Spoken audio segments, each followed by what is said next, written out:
बिर्याणी म्हटली की लहानांपासून मोठ्यांपर्यंत सर्वांनाच आवडते। कधी आपण बाहेर देखील जेवायला गेलो तर पहिला ताव बिर्याणीवरच मारतो। पण अशी चविष्ट परफेक्ट अशी हॉटेल स्टाईल बिर्याणी जर तुम्ही घरच्या घरी बनवली तर मजाच ना। हवी त्या क्वांटिटीमध्ये खाता येईल। वरून घरचे ताजे आणि फ्रेश मसाले वापरून ही बिर्याणी हॉटेलपेक्षाही जबरदस्त होते। तर नमस्कार मंडळी, मी स्वाती आणि आज मी बनवत आहे पनीर वेज बिर्याणी। तोंडाला सुटले ना पाणी। चला तर मग आता वेळ न घालवता एकदम झणझणीत चमचमीत hotel style paneer veg biryani घरच्या घरी कशी बनवायची ते पाहूया। इथे मी 1 किलोची पनीर वेज बिर्याणी करत आहे। त्याकरिता इथे मी अर्धा किलो बासमती तांदूळ घेतलेले आहेत। हे बिर्याणीचे लूज असे तांदूळ आहेत जे मार्केटमध्ये इझी अवेलेबल होतात। आता यामध्ये आपल्याला घालायचं आहे पाणी आणि हे तांदूळ आपण स्वच्छ असे 2 ते 3 वेळा धुवून घेऊया। तांदूळ धुवून घेऊन त्यामधील सर्व पाणी आपल्याला काढून टाकायचं आहे। फ्रेश पाणी आपण यामध्ये ॲड करू आणि अर्धा तासाकरिता तांदूळ आपण पाण्यामध्ये सोक करून घेऊया। बिर्याणीसाठी लागणारे कांदे आपण तळून घेऊया। त्याकरिता इथे मी 2 मोठ्या आकाराचे कांदे असे पातळ कापून सुटे करून घेतलेले आहेत। आता अर्धी वाटी तेल कढईमध्ये छान असं गरम करून घ्यायचं। त्यामध्ये आपण चिरून घेतलेले कांदे घालायचे आणि छान असे तळून घ्यायचे। कांद्याला छान गोल्डन ब्राऊन असा कलर आला की आपण कांदे काढून घेऊया आणि पुढच्या प्रोसेसकडे वळूया। आता बिर्याणीसाठी आपण भाज्या मॅरिनेट करून घेऊ। त्याकरिता इथे आपल्याला एक घ्यायचे बाउल। आता मसाल्यामध्ये सर्वप्रथम आपण 1 चमचाभर जिरेपूड, चमचाभर आपल्याला घालायची आहे धनेपूड, 2 चमचे लाल मिरची, एक अर्धा चमचा हळद आणि 2 चमचे आपल्याला मीठ देखील यामध्ये घालायचे। आता यामध्ये 1 चमचाभर काश्मीरी लाल मिरची पावडर घालू, 1 चमचाभर गरम मसाला देखील घालूया आणि 1 चमचाभर कसुरी मेथी आपल्याला हातावरती क्रश करून घालायची आहे। बिर्याणीची चव वाढवण्याकरिता इथे मी 2 चमचे बिर्याणी मसाला देखील घातलेला आहे। यामध्ये अर्धा लिंबू आपल्याला पिळून घालायचे। आता यामध्ये जाईल 3 ते 4 बारीक चिरलेल्या किंवा लांब चिरलेल्या हिरव्या मिरच्या, बारीक चिरलेली कोथिंबीर, बारीक चिरलेला पुदिना आणि 200 ग्रॅम दही आणि सर्व साहित्य आपण दह्यामध्ये छान असे मिक्स करून घेऊया। मसाले दह्यामध्ये छान व्यवस्थित एकजीव झाले की यामध्ये आपल्याला घालायचे 200 ग्रॅम पनीर जे मी असे क्यूबमध्ये कट केलेले आहे। यामध्ये 2 मध्यम आकाराच्या शिमला मिरच्या घालायचे, सोबतच घालणार आहे 2 मध्यम आकाराचे बटाटे आणि अर्धी वाटी हिरवे वाटाणे। हे फ्रोझन हिरवे वाटाणे आहेत।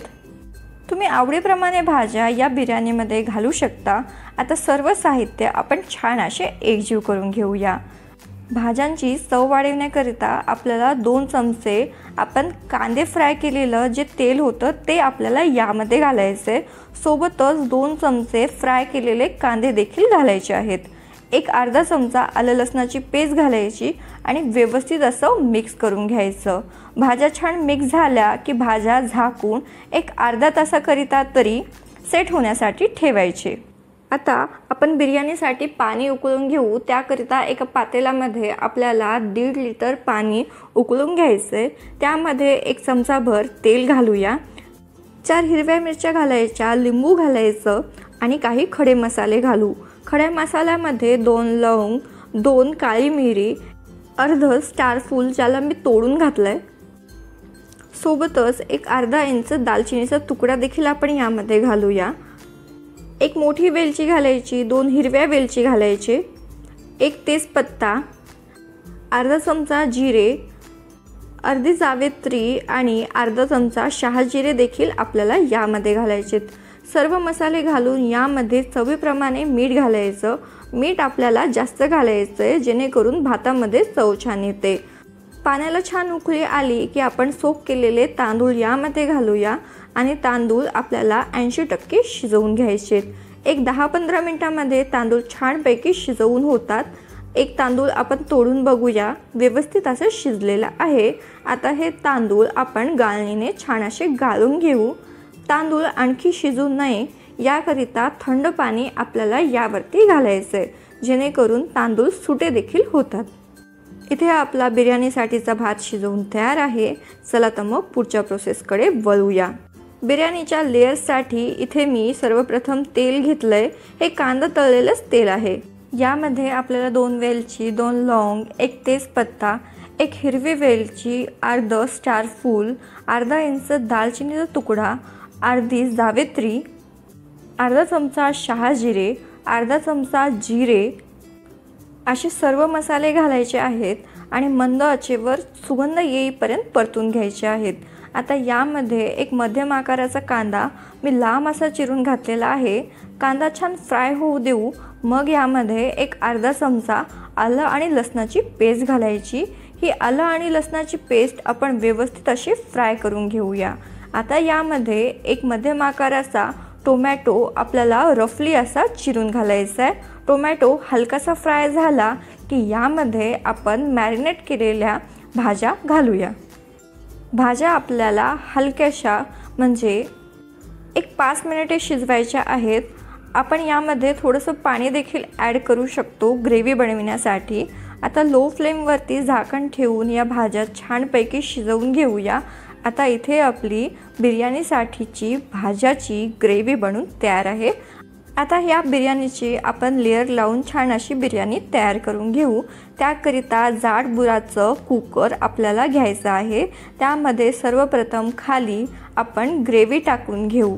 त्यावरती आपल्याला घालायचा आहे भात, जो आपण शिजवून बाजूला ठेवलेला होता।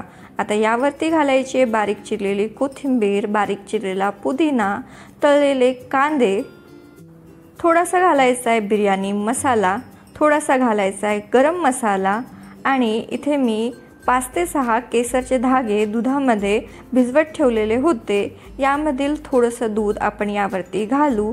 1 चमचाभर तूप देखील घालूया आणि परत एकदा यावरती आपण बनवलेली बिर्याणीची ग्रेव्ही घालायची। छान अशी पसरवून घ्यायची। आपण घेतलेले शिजविलेले तांदूळ देखील परत एकदा आपण पसरवून घेऊया आणि बारीक चिरलेली कोथिंबीर, पुदिना, तळलेला कांदा, बिर्याणी मसाला, केसर दूध, तूप असं परत एकदा घालून रिपीट करायचं आणि सुंदर अशी बिर्याणी आपण सजवून घेऊया। तुम्ही बघू शकता ही बिर्याणी अगदी अप्रतिम दिसत आहे। आता कुकरचं झाकण लावायचं। कुकरची शिट्टी मी मात्र काढून घेतलेली आहे। आता हे कुकर आपल्याला ठेवायचे तव्यावरती।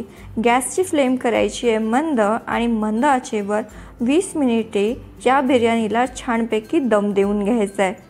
20 मिनिटे दम दिल्यानंतर 20 मिनिटे किंवा अर्धा तास तरी ही बिर्याणी आपल्याला व्यवस्थित अशी थंड करून मग काढायची आहे। आणि तुम्ही बघू शकता इथे आपली अगदी जबरदस्त, अतिशय चविष्ट आणि कलरफुल अशी पनीर व्हेज दम बिर्याणी बनवून तयार आहे। सुगंध अगदी अप्रतिम येतोय। चवीला अगदी भन्नाट लागते। तुम्ही ही हॉटेलसारखी बिर्याणी घरच्या घरी अगदी सोप्या पद्धतीने तयार करू शकता। तर माझ्या पद्धतीने तुम्ही पनीर व्हेज बिर्याणी घरच्या घरी एकदा नक्कीच ट्राय करून बघा आणि कशी झाली कमेंट बॉक्सद्वारे आम्हाला कळवा। जर आजची ही रेसिपी तुम्हाला आवडली असेल तर व्हिडिओला लाईक करा, तुमच्या फ्रेंड्स आणि फॅमिलीसोबत जरूर शेअर करा आणि जाता जाता माझ्या चॅनलला सबस्क्राईब तर नक्की करून जा।